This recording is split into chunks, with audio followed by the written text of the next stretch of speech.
So just to give a context about what miniature painting is. So first we'll spend a few minutes understanding what miniature paintings are, and then we'll get into the main text of the presentation today.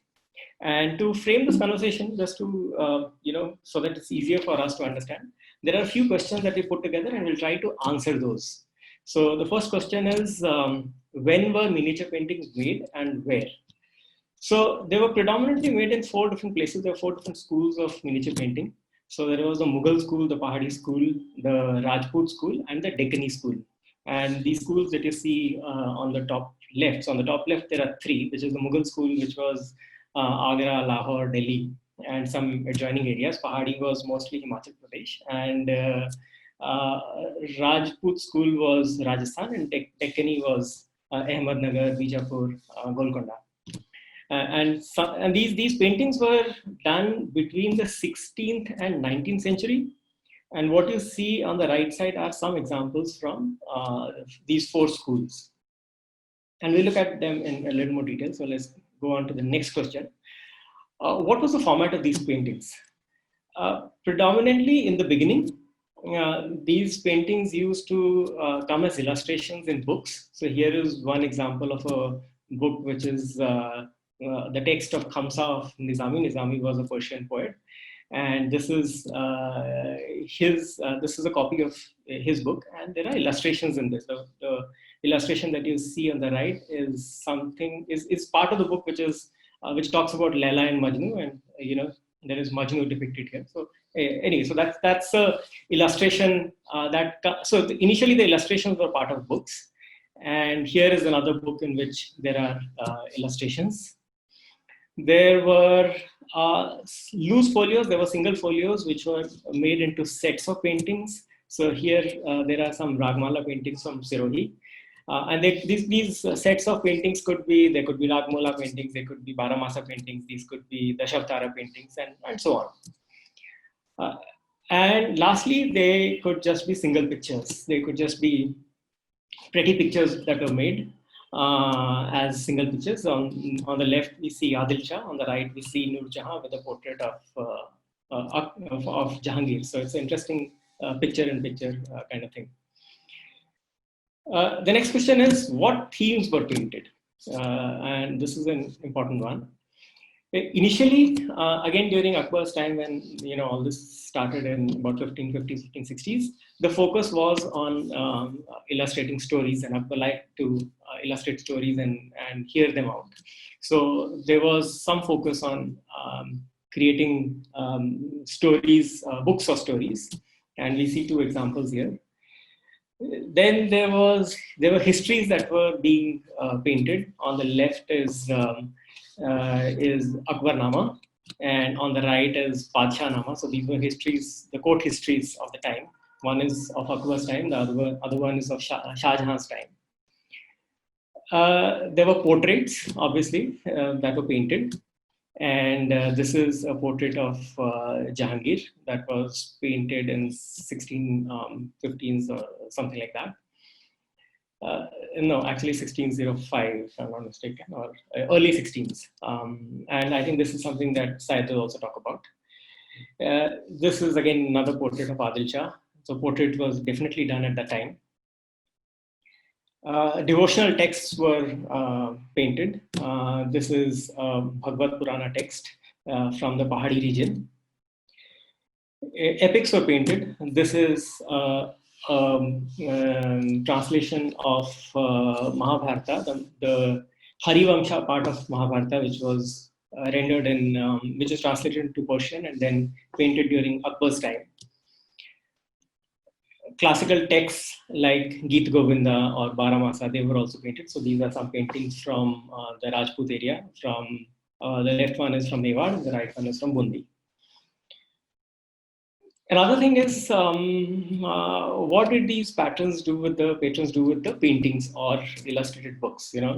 So how did they consume it? So if they were books, well, they definitely were kept in their libraries. They were of extremely high value.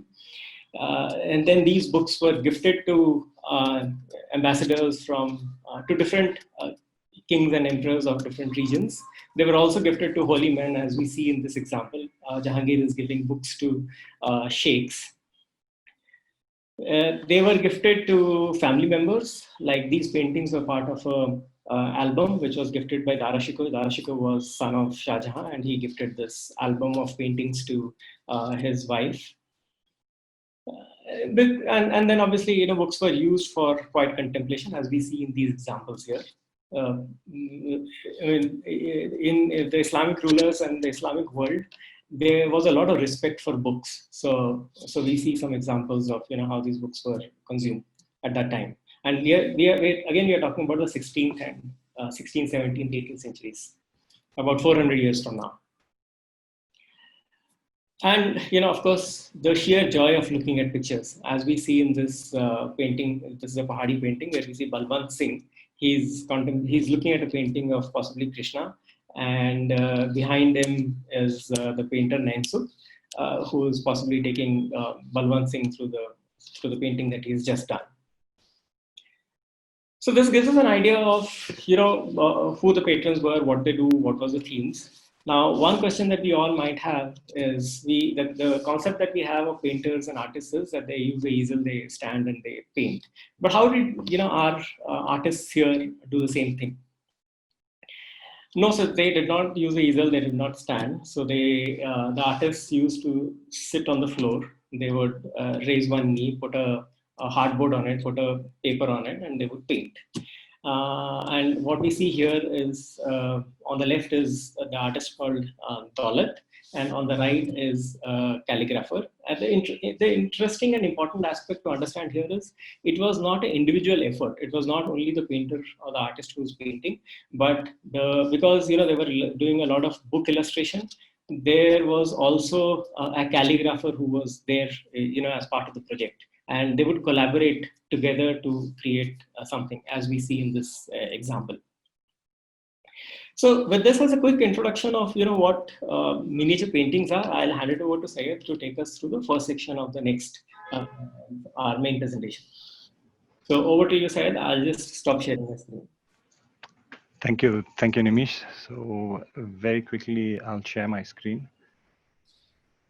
And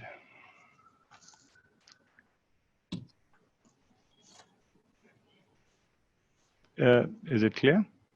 Yeah. Okay. Now, very quickly, taking you from where Dr. Vohra left. Now he's given you a fair idea of, a background of these paintings, so to speak. And the one word that I want you all to keep in mind as we look at the next few paintings is the word legacy.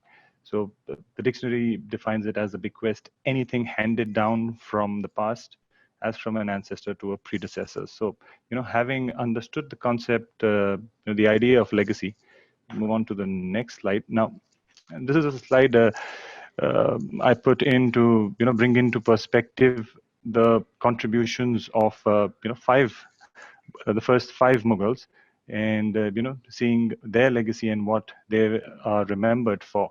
So, starting with Babur, who was a brilliant tactician. He came down with less than 25,000 men and defeated an army of more than 50,000. So he had his strategy and he was good with people. And he was the one who actually laid the idea of a Mughal empire. And then there was his son Humayun, who was a man of books, is all you can remember him for, apart from all the turmoil that might have gone through in his he might have gone through in his life. But he's remembered for dying while carrying a handful of books from his library. So that gives you a fair idea of what kind of a person Babur's son Humayun was. And then quickly moving on to Akbar, he features in a lot of textbooks, and there you see him wrestling an elephant like the Jodha Akbar fame.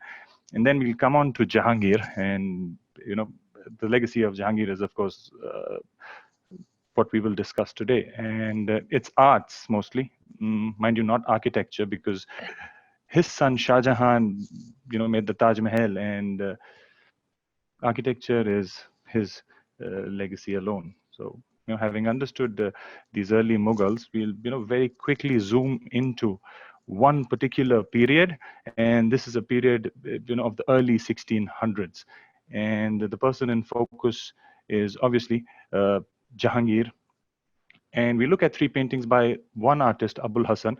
Now, this is a left-handed artist, son of a painter, who started working for Prince Salim from a very young age. And, he ultimately surpassed his father and peers. And Jahangir did what he loved doing, and he bestowed him with a title and called him Nadir-uz-Zaman. So these are three surreal poster-like, pictures, which are just more than paintings and pictures. These are visions, and more like movie posters, as we're going to find out.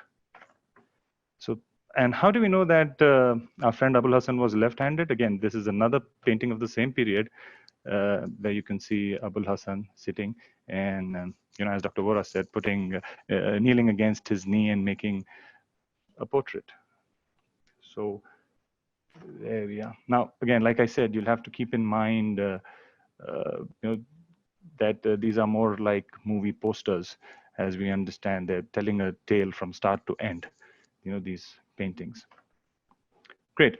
Now, coming to the first painting, this is a very simple looking painting. And, before I, even start talking about this painting, I just want to, ask my audience if, they would try and decode the meaning of the green background behind Jahangir and the blue background behind Akbar. And you can give in your replies in the chat, and we'll see where you come. So, while we look at this painting, you have to,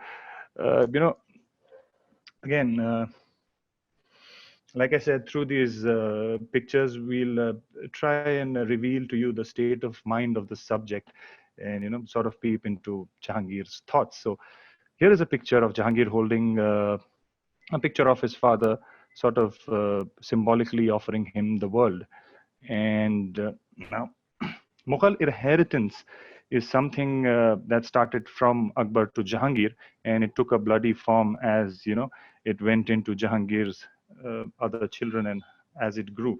And that is one factor that I wanted to bring to the attention of my audience, is that these, what happened is actually seeing the ways of Jahangir as a young prince, and towards the end of his life, Akbar superseded Jahangir and appointed Jahangir's eldest son, whose name was Khusro, as an heir to the throne. And that, of course, did not go down well with Jahangir. And as soon as Akbar died, Jahangir had his own son, Khusro, blinded and then imprisoned.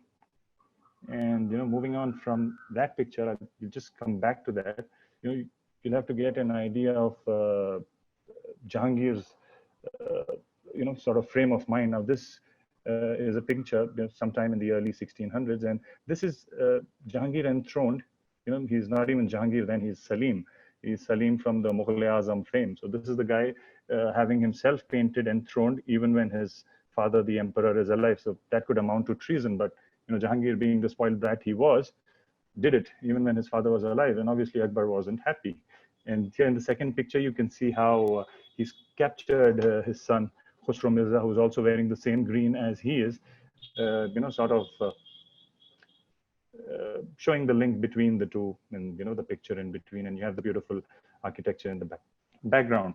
And staying to the theme, we'll move a little ahead in time to look at Shah Jahan, to understand these sort of bloody inheritance battles they have. So Shah Jahan, and there are these three young sons, and one of them is going to get killed, the other is going to get exiled, while by the other brother, and the man in front is their prime minister, Asaf Khan. So having understood the concept of inheritance, we quickly go back to this picture, and you can see Akbar is actually dead by now, and he's holding onto the cloth within the picture, which symbolizes the cloth that covers the grave, and he's literally creeping through the grave and looking at Jahangir, and Jahangir is on the blood red, so to speak, throne, which symbolizes life. And now, this is the second painting that we're going to look at, and this is very visually descriptive painting, and there's a lot happening here.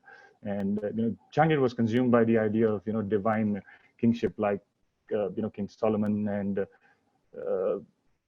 David's chain of justice, as you can see, was one of the concepts he has used here.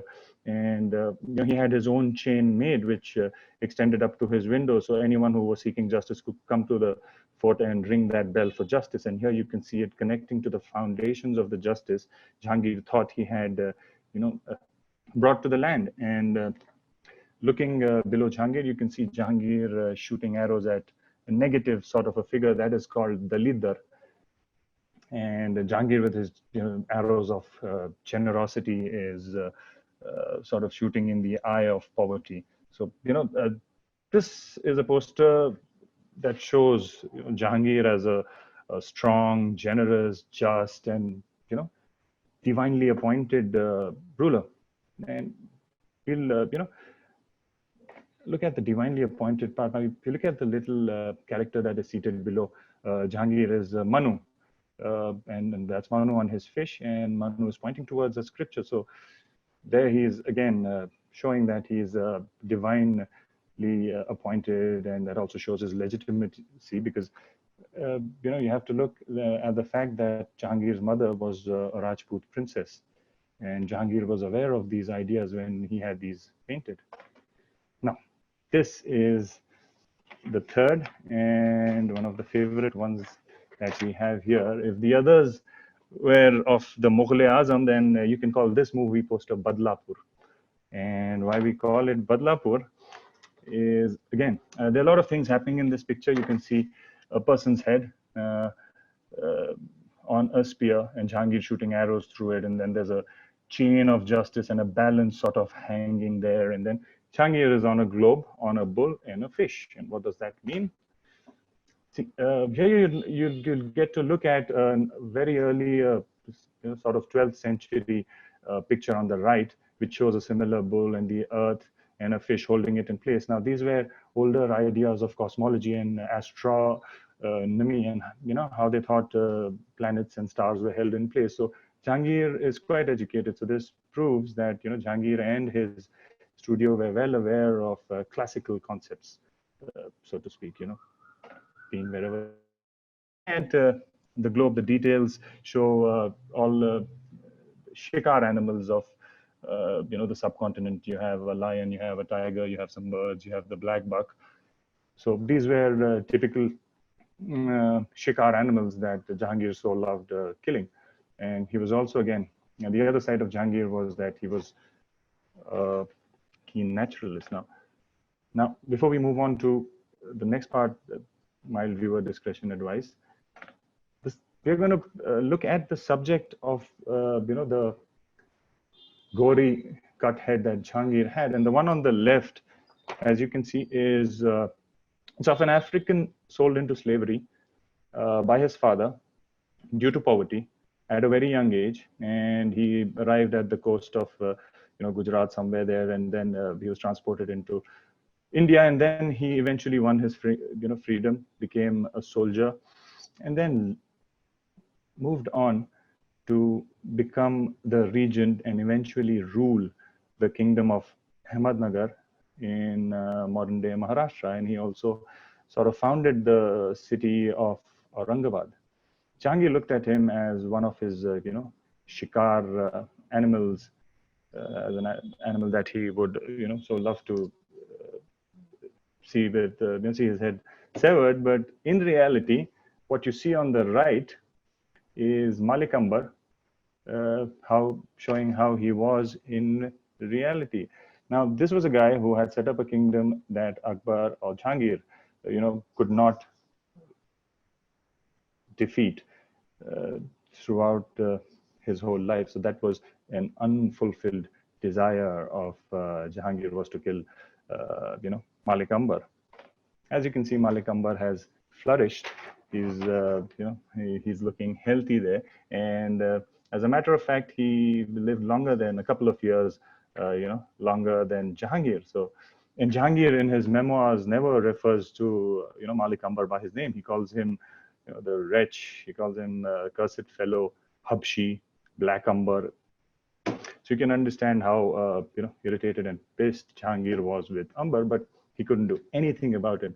So, that prompts us to believe that even if the most powerful, man in the world wants your head, you can deny him that pleasure if you have patience, wisdom, and, willpower. So I would urge you all to remember Malik Ambar in times of difficulty. So that'll help you get through.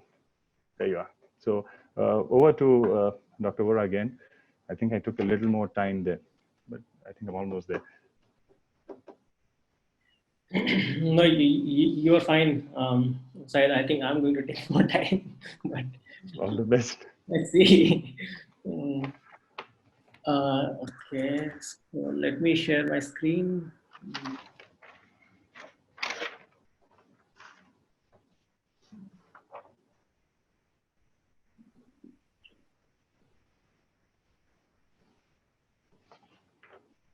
Yeah. So you guys can see my screen? Yes. Okay. So we'll continue where Syed left, and we'll continue to focus on how Jahangir was so much into image making. So what we saw in Syed's slides were also examples of how Jahangir wanted, when he wanted to communicate something, he would take all the tools in his disposal, and he would ask his artists to make images, and some of them were quite in the face, and we would look at another four images where maybe things are a little more subtle. So here is an image of here's a dual image. Jahangir's Darbar, and in front of Jahangir's Darbar is the saint this is Yami, who is no Sadi. Sorry, so this is Sadi, who's presenting his book. So Sadi was a Persian poet, 13th century Persian poet, and he's presenting his books, a book of his poems to Jahangir. So what this communicates, and what scholars say, that the right one says Jahangir is of the material world, and we will see why. And on the left is the spiritual and the mystic world, which Jahangir wanted to associate with. And that same mystic and spiritual world is bowing in front of him. So let's look at the image on the right. Again, scholars say this is made like a mandala painting. In the center is Jahangir as the most important person. He has his feet on the globe, and there is an interesting aspect of this globe. If we go close to the globe, in the globe there is a small keyhole that you see, and from Jahangir's belt is a small key that is hanging. So it is like Jahangir, who's the owner of the world. He has the key to this world, and all the important people revolve around him. So we see a lot of people, like his sons are here. There is this emperor of Rome who has been shown. The king of Mewar is here. The nephew of Shah Tamask of Persia is here. His commander-in-chief Asaf Khan is here. His chief minister Itmudallah is here. Itmudallah's daughter Noor Jahan had married Jahangir. And there is the chief jailer, there's the chief petitioner, and there's the governor of Bengal, there's the governor of Punjab. So all the important people are here, and they're identified by their faces. And Jahangir is in the center of that world. He is controlling that world. His feet is on that world, and in front of him is the world of the mystic and spiritual, which Jahangir wanted to equate with. And that same world, people from that world are bowing in front of Jahangir. So so that shows how Jahangir wanted to perceive himself, that he is very powerful, and the spirit, even the spirit, not only the material world is under him, but even the spiritual and mystic world is deferential to him. We'll look at a few more curiosities that are there in these paintings. If we see these people here, so we see this guy here with a paper and a pen. There's this guy here who has a paper and there's this guy here who's also has a scroll. So there's a lot of, seems like a lot of note taking happening here. And we get a clue to, what this might be when we read a passage from the Akbarnama, which was written, before Jahangir came to throne in Akbar's time. And we'll read a small passage from that. It says, His Majesty has appointed 14 zealous, experienced, and impartial clerks, 2 of whom do daily duty in rotation, so that the turn of each comes after a fortnight. Their duty is to write down the orders and doings of His Majesty and whatever the heads of the departments report, what His Majesty eats and drinks, when he sleeps and when he rises, the etiquette of the state hall, the time His Majesty spends in the harem, vows made to him, his remarks, what books he has read out to him, and so on. So this gives us an idea of what was possibly going on with these guys who are taking notes and reading things and making small scribbles. Another thing that we see is these canopies that we see in the top. This might be, it's not clear whether it's a palace or it's an outdoor, while on the left side, it clearly is an outdoor setting. On the right side, we are not clear. But it is definitely clear to us from what we see that wherever the Mughals went, they took their canopies and the tents and the qanats and the carpets with them. So whether they were going to hunt or they were going to besiege a fort, or they were within their own palace, their canopies and their carpets always went with them. And here are some examples that we see. So here is another multi-level canopy that we see from Akbarnama. Here is Humayun, who is shown with his brother, and we see this round room-looking tent, and then there is the square canopy, and then there is this large red canopy over him. Here is another painting from Padshah-Nama, which was done in the middle of 17th century. Again, this clearly seems to be a palace scene, but there are these canopies that we see over there. So one thing is clear: wherever the Mughals went, they took their carpets and the canopies. One more thing that we would want to see in this is Jahangir's posture. So Indian kings, whether they were Mughal or otherwise, they never sat like this. They would sit something like this. So the posture that we see here is more normal. Even if they're sitting on the throne, they're sitting with their legs folded under them. Or sorry, just a sec, guys. Okay. So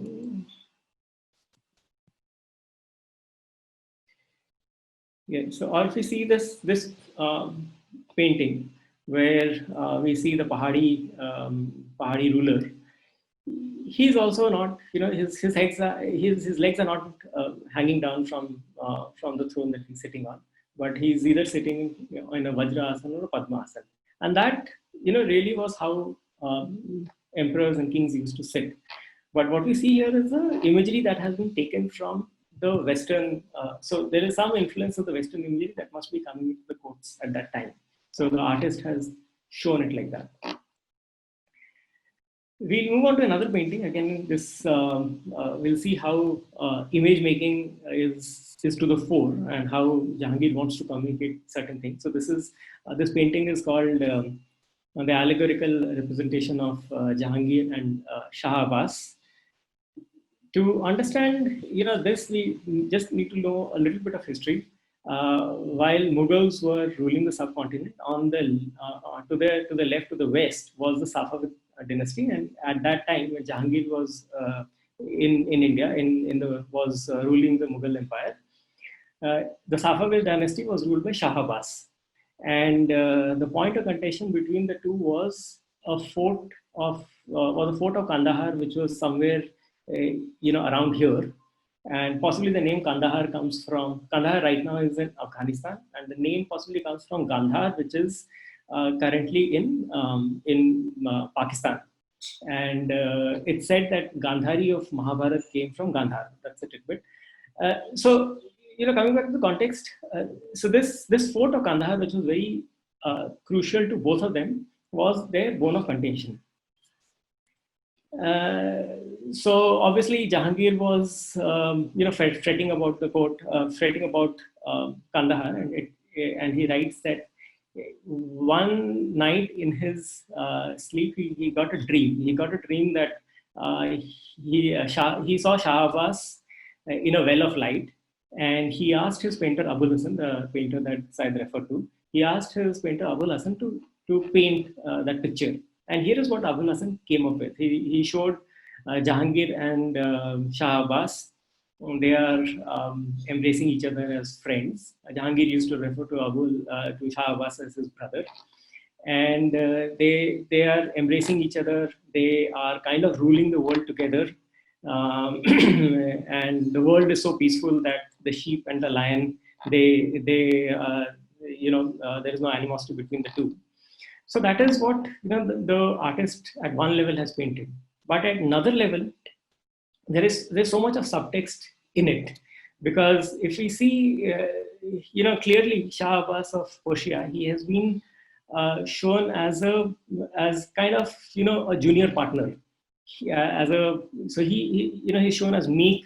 He's almost looking at Jahangir's eyes like a faithful, loyal pup, while Jahangir has a little more distant look on his face. Jahangir is embracing Shah Abbas like Shah Abbas is a child, and Shah Abbas is not able to even come anywhere close to Jahangir's girth. And if you see Shah Abbas, the way he's standing, his feet are together. It's like he's facing the schoolmaster in the school, and Jahangir has a more belligerent pose. His feet are apart, and so all those codes that we see. And obviously Jahangir is standing on the lion, not on the sheep, and Shah Abbas is standing on the sheep. The lion, which is covering most of the Safavid Empire and the Mughal Empire, and the sheep is kind of pushed into the Mediterranean. So all these things that are going into the image making that Jahangir possibly had planned with his artist Abul Hassan. So there is this is real propaganda of the times, and Jahangir was very much into it. So while at one level the image communicates one thing, but if you look closely, there's so much more that the image communicates. And before we move on, it's easy to miss out on the detail that these images have. So this image is only, this segment of the image is only 8 centimeters by 6 centimeters. So there's so much detail that has gone into just creating this small tiny bit of image.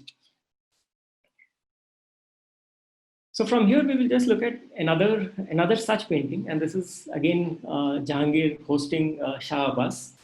It's as if again they're like good friends, and Jahangir is hosting Shah Abbas as a friend. But here another thing that is happening is it's not as simple as that, of course. Jahangir was an avid collector. He had a lot of things from all over the world, and in this painting specifically, he's just showing things off. So we will look at, so we'll understand that a little more once we read this quote from Thomas Rowe, who was the English ambassador to the court of Jahangir. And Sir Thomas Rowe says, 2 sets of Venetian hangings of velvet with gold, 2 chests of Persian cloth of gold, 8 carpets of silk, 2 rubies ballast, 21 camels of wine of the grape, 14 camels of distilled sweet waters, 7 of rose waters, 7 daggers set with stones, 5 swords set with stones, 7 Venetian looking glasses, but these so famed, so rich that I was ashamed of the relation. So we know, this is what Jahangir was doing. This is what Jahangir is doing in this painting as well. He's just showing off things that he has. So we see an European-looking table here. We see these flasks and small goblets, which possibly came from China, from different parts of the world. But the thing that really takes the cake is this little thing that is there on the person who's on the right in his hands. And this contraption, this thing that we have, a brass-looking thing, it is called the Diana and Stag automation. This was, at that time made in Germany at the end of 16th century, and we have pieces of these in different museums. So that's how we got this image. And in the bottom, there are wheels. So if you see, in the bottom there are wheels. If you wound it and you let it go, then the whole contraption vibrates and moves. There are also other interesting stories about it. The head comes off, and you can put wine into the chamber, and people can, you can play games with it. So whatever that is. So here, that is what Jahangir is doing. He's just showing off things that he has, maybe the toys that he has. We might call it toys right now, but at that time they had a lot of value. And these things that he had collected from all over the world, he's kind of showing off to Shah Abbas. Oh, I have this. There's another thing that he's showing off. We'll skip this painting, but another thing that he's showing off is his lineage. So in the center, on top is written that Jahangir is the emperor in form and spirit, and then he is the son of Akbar, and he's the son of Humayun, and he's the son of Babur, and so on, to the son of Timur. And to understand this, again, we'll take a 1-minute detour. In the 13th century, the whole of this area from Eastern Europe to China was overrun by the Mongols. Then that got divided in the 14th century, got divided into a number of empires, and the empire on the bottom left became the Timurid Empire. And from the Timur is who the Mughals had. They trace their lineage on the father's side to Timur, and on the mother's side to Genghis Khan, the Mongols. And actually, the word Mughal is Mongol in Persian. So they were very proud of their lineage, and in their paintings and in different things, they would show their lineage. So this is what Jahangir is doing here. He is showing his lineage from up till Timur, which Shah Abbas could not claim. And Jahangir is not only showing the things that are there in the material world, but also his lineage in this painting. So again, this is so. Jahangir was so into image making, and these are some examples that we have seen. This is another genre of painting that was there with the Mughals. This genre of painting is called the House of Timur. So they would show Timur in the center, and they would show the lineage after him. So this is Babur, this is Jahangir. So this is Babur, this is Humayun, this is Akbar, and this is Jahangir. And they would show the whole, the lineage from there. In some paintings, they would show Timur giving out the throne to whoever the current emperor is. So with this, I'll hand it back over to Syed to take us to the end. Syed, over to you. Thank you. Just another moment.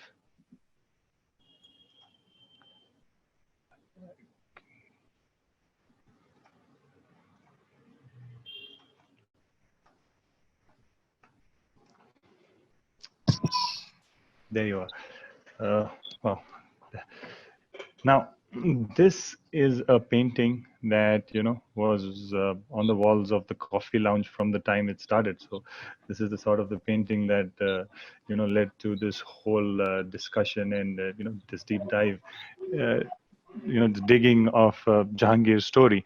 And looking at this painting, and this is a painting of on the same lines as the one we'd seen earlier, with all the golden grandeur of Jahangir's court, and then there's a saint that's taking the book from Jahangir. So let's look at the subjects of this painting a little closely.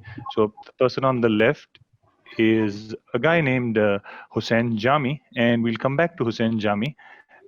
Before that, the guy on the bottom left with his hands folded, in front of Jahangir is the Ottoman Sultan of the time. And see how he's standing in front of our friend Jahangir. And the other one on the right is King James.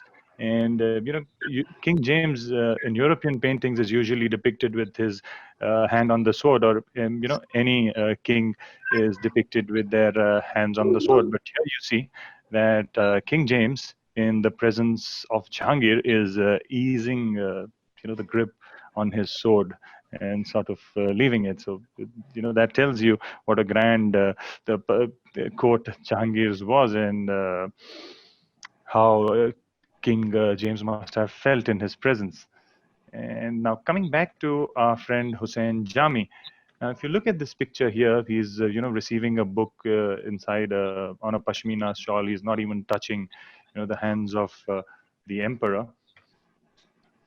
And this is another picture, a later picture of the same Hussain Jami. Now, a little about Hussain Jami and his connection to Jahangir is that this was the guy who had dreamt of a 12th century saint. This is while Akbar is alive, and that came in his dream and told him that Jahangir was going to inherit the throne. So he's sort of won the favor of Jahangir, and as soon as the dream comes true, Jahangir does what he has to do to get to the throne. He blinds his brother, and you know what he did, and then he's on the throne now, and he's rewarded Sheikh Hussain Jami. And this on the right is the excerpts from Jahangir's memoir. So he says, as Sheikh Hussain Jami had dreams about me which had come true, I gave him 20 lakh dirhams for the expenses of himself and his monastery. And as you can see, Hussain Jami is doing well. He has an attendant making fans for him. So this is the kind of spiritual, connection of sorts that Jahangir had. So a reason, why Hussain Jami features in Jahangir's paintings. And now, this is just to bring into perspective what happened to Akbar by the time he came to Jahangir and Shah Jahan's period. Akbar was never displayed with a halo within his own time. But as he came to his son and grandson's time, this is a picture of Akbar in Jahangir's time. In Shah Jahan's time in 1630 on the left.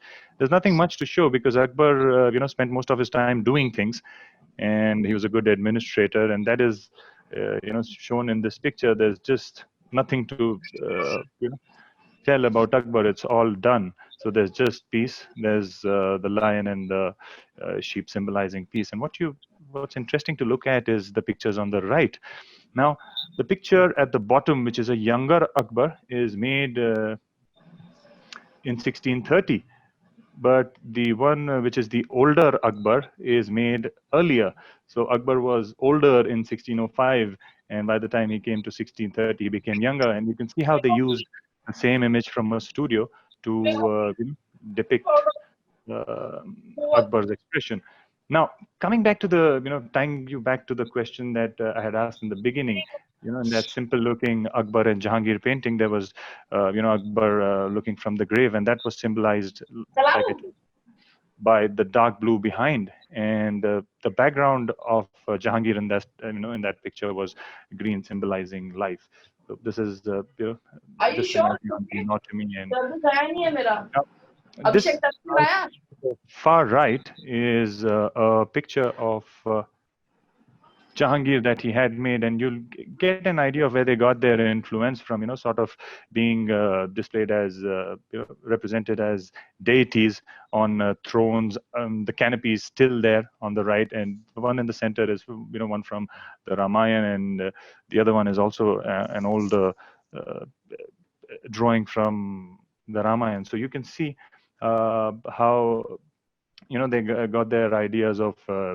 They took their ideas of divine rulership into their paintings and had it represented. So this is how we see deities, in temples decorated and enthroned.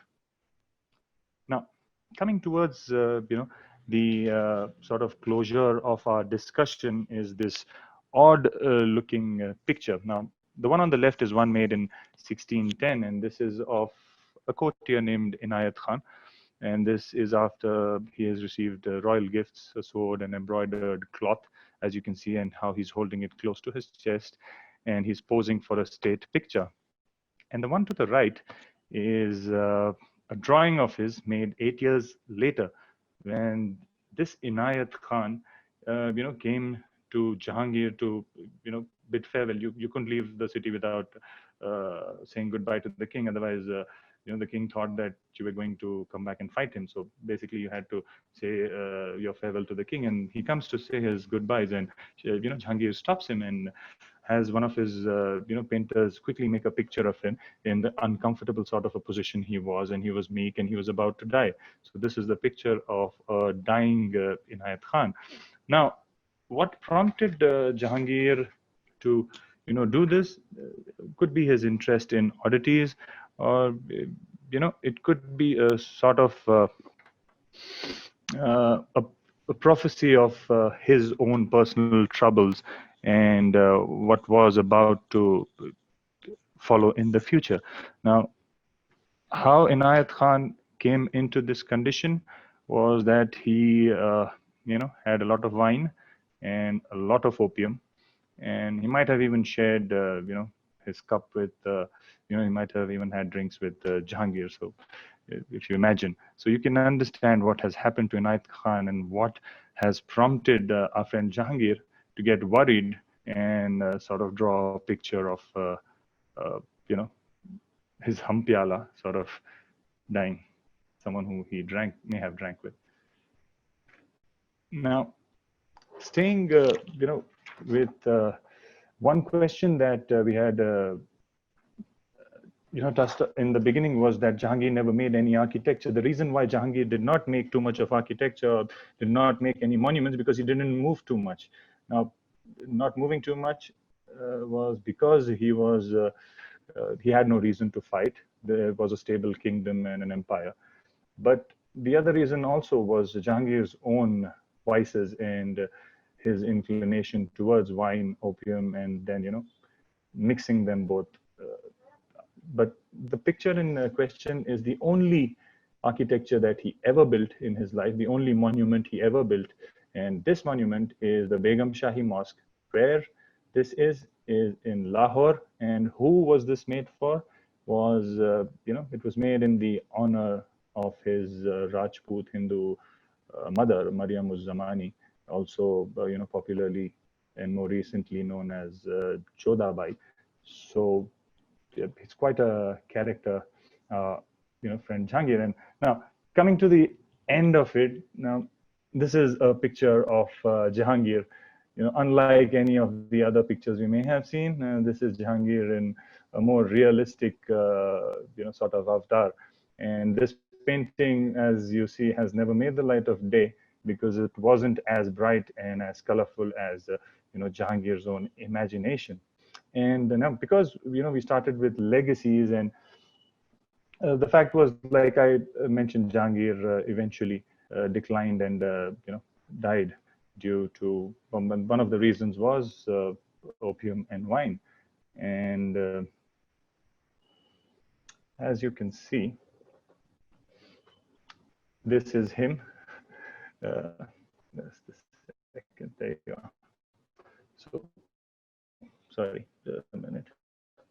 So again, said this is a painting of Jahangir that never saw the light of day. And I wanted to tie this whole discussion back to, again, the story of our left-handed painter Abul Hassan and what happened to Abul Hassan. And Jahangir died, at the age of 50-something. And 3 years after Jahangir's death is when our friend, Abul Hassan, the painter who had this sort of a connection with his patron, also dies. So with them goes this era of these partnerships of collaborations of work they did to tell us even 400 years after it's over the story of what may have happened. So that is all from my side. And again, I'd like to thank Dr. Vohra for sharing the opportunity with me for storytelling, because storytelling is something I love. And thank you to the panelists and every one of you for being such a nice audience. And if you have any questions, you can ask me, and I can try and answer those as long as they're related to Mughal miniature paintings. So I'll give it over to Dr. Vohra to finish it and close it.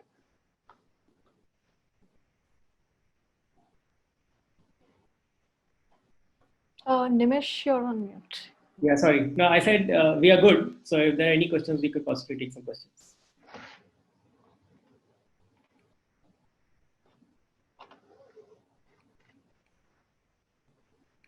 So Shumna, any questions on the chat? No questions. I guess for a lot of people, this could be a very new topic and something that they're still trying to absorb a lot of information. I think... Oh, there's one question there. So Nimish, can you read and write Urdu? I'm learning. So a little bit I can read and write. But what you would have seen was Persian, while Urdu and Persian have a very similar script. But Urdu is a different script and slightly different than Farsi. And the court language of Mughals was Farsi, and that is the language that they used to write. Wow. Okay. So what drove your interest, Nimish, into especially Pahari and, Mughal? What inspired you to kind of research more around this?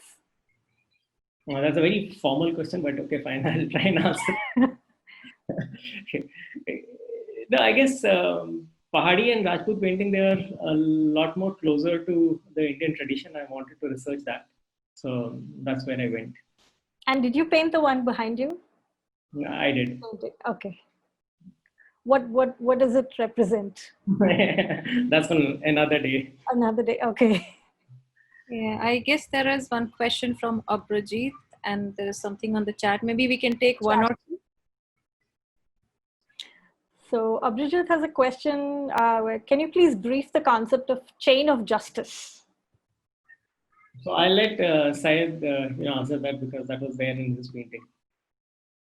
Yeah, now the concept of the chain of justice. Now, in reality, first there was a chain in Jahangir's fort, that there was a physical chain that extended from the ground up, and it went up to Jahangir's window. So anybody seeking justice who had been wronged could come and ring the bell. Now, the idea and concept of these chains is, if you look at biblical records, there is of David having a chain suspended from heaven, and there was a chain of justice that people could hold. There was an idea of accessibility and the reach of justice from the bottom to the top. So that is sort of represented here. So it's also a culmination of Abrahamic and all, like I said, Abrahamic concepts of justice in religion. Right. So that is represented. We have Saif here who has raised his hand. I'm just going to allow him to speak. So Saif, over to you. You can unmute yourself and speak.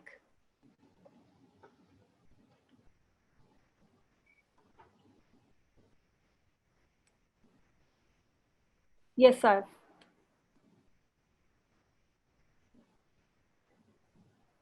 Can you hear us? Yeah, I can hear. Yes. Yeah, this was very interesting. Right. I like, Do you have any questions?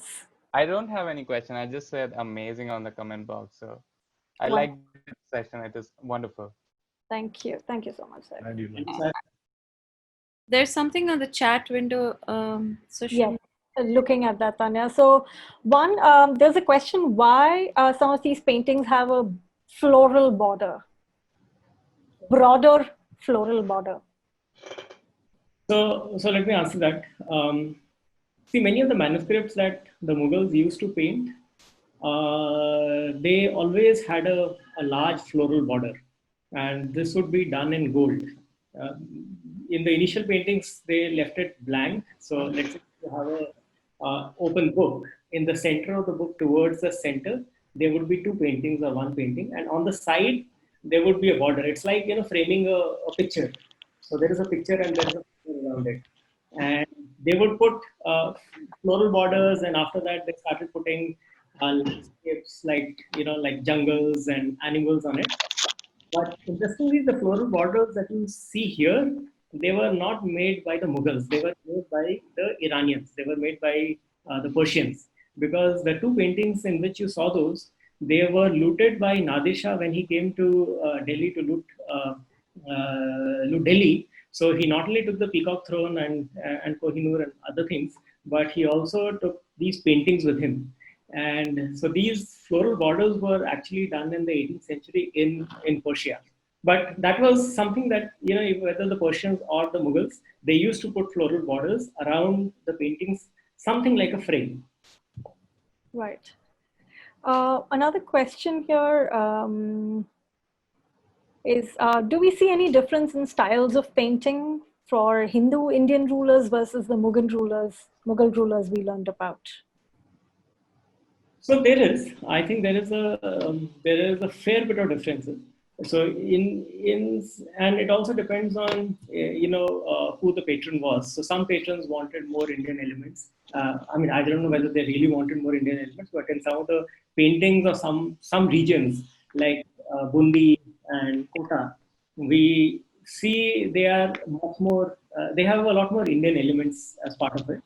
And some paintings like Bikaner painting, they would ape the Mughal paintings a lot more. So I think it was, depending on, where it was being painted. But in general, there was a difference.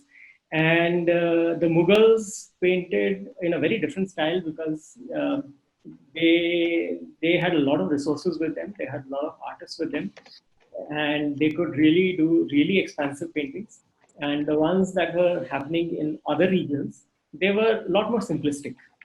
So even from the quality, I think, while quality is obviously very subjective, but there was a lot of difference between the way, you can easily look at a Rajput painting, a Mewar painting, or a Jodhpur painting, and say that it's very different from a Mughal painting. Right. So there's Ayush who's actually mentioned that in a lot of ways this guy is very similar when he's referring to this guy. I'm guessing it could be Jahangir or the painters. Is very similar to King Louis the 14th of France. So I'm guessing there could be some correlation to it. So you did mention Nimish about people carrying carpets and canopies through. Right. So, any reason in particular, or why they used to? Is there any specific inspiration why they were always carrying that with them? I think it points to the roots. So because Mughals came from the tribes of Central Asia, and because they were tribes and they kept moving from one place to another, I think the same thing. I think we see a reflection of that. They were not like city dwellers, but they were moving from one place to another in their with their tents and with their carpets. And I think some of that, I guess, we are seeing. Okay. Any other questions, anybody? There are 3 questions.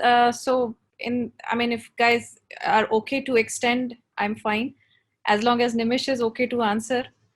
So we have 3 questions in the Q&A. So Shubhna, So we have Ritesh who's asked, the last painting that you showed has Jahangir holding a prayer bead, the one with the dull colors. Did he turn a Hindu later, or was it the influence of his mother Jodha? Syed, do you want to answer that? Yeah. Now, looking at religion personally, and if you have to analyze Jahangir's, beliefs, this may have been his belief, which he had. Now, again, I'll have to look at the. See, he's in the picture. Actually, he's holding Muslim prayer beads with his hands folded in supplication in sort of a Hindu manner of prayer. You see, so he hasn't got his palms open, but closed. So I hope that answers your question. The question was the origin of the prayer beads featuring in the last painting, right? All right. The next question is, do we also have these paintings with Mughal queens or princesses, or were they out of scope considering the restrictions that they had? So I can try and answer that. Yes, I think they started making portraits of queens and ladies of the harem. So in the 18th century, maybe in the end of 17th century and the 18th century, we see a lot. But we are not sure, whether they were done from actual models. They might have been idealized images of women. So because we saw one portrait of Noor Jahan holding a portrait of Jahangir, and that looked like a very realistic kind of portrait. So maybe some people had access, but I don't think that was possible. Mostly they were idealized portraits from imagination. But in the 18th century, there were a lot of harem pictures and a lot of pictures of women doing having smoking a hookah or bathing in a river or stuff like that. So, right. We have another question. Were these paintings exchanged with other emperors around the world? Syed, you want to take that? No, you can take it. It's part of that slide. Yeah, so they definitely were. And they were really very expensive gifts that, because they were, like we said, they were very valued. They were very much valued in the Islamic world, the books and paintings. So from the Turks to Safavids to Mughals, the paintings and books had a really lot of value. And we saw an example that Nadir Shah, when he raided Delhi, he also raided the library. So there was a lot of, so these were formal gifts. So when it is also written that when Jahangir and the Deccan had a truce, and a truce was negotiated, the Deccan Empire they sent 2,000 books to Jahangir from their library. So, so that's an example of kind of the value they have.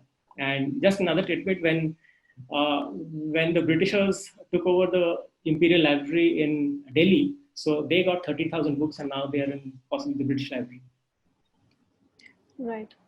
Another question here, I think a final question that we've received is, did Mughals have a close contact with Tibetans? Asking as there was a mandala and the picture of Jahangir. I am not sure about that, but maybe, so there are definitely influences. So Jahangir did visit, he used to visit Kashmir, the Dal Lake and the regions around there. So that was one of his favorite places to visit. He would also take his artists there. So maybe there's some influence that has come from that, and maybe the artists have imbibed some visual imagery from there and included in part of the painting. Right. Syed, do you want to answer that? No, I think, again, sticking with the same point you said, Tibetan influence, they must have been there. They were well read.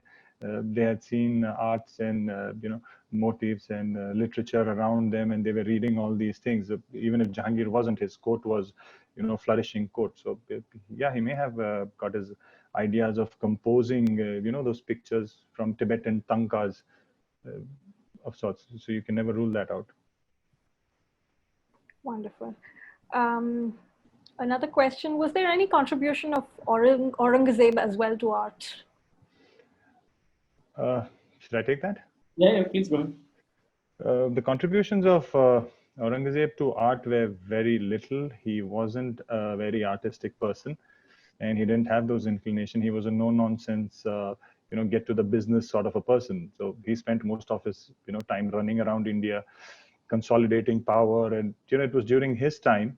The reason why I left out Aurangzeb's legacy is because it's got more to do with, military tactics and administration, and less on the arts front. But again, he held the most territory from Kandahar to almost the Coromandel coast, so and all the way to Bihar, to Burma. So that was the extent of the Mughal Empire under Aurangzeb, post which the bloody inheritance battles took over, because they had a stable empire and nothing much to do, so they fought for the power they have. Wonderful. Thank you so much. On closing notes, I think this was an absolute visual extravaganza, and the journey through some rich arts that we've been through time in India, and the extent of details and the names of people and the entire painting was absolutely breathtaking. Couple of takeaways that I did get is every picture or vision, I think something that Nimish mentioned, every picture or vision has more to it than what we see. I think that's also a takeaway from not just about the paintings and also in our lives. Something from what Syed did mention, patience, wisdom, and willpower to get through difficulty. And that is also something that's absolutely important for us to kind of take away at this point in time, even more so necessary. So to all the viewers who's still there with us till now, you want to feel like an emperor, of a Mughal era, then probably you can think about carrying some canopies and carpets along with you whenever we travel going forward. So thank you, Nimish, so much. And thank you, Syed. Thank you, everybody, for joining us in today's session. Any last words, Nimish, Tanya, or Syed? Babla? No, I'm good. I mean, I guess you guys have been very patient. Sorry, we could not, time it properly. We went 30 minutes overboard, but I hope you'll excuse us for that. Yeah, no, amazing session.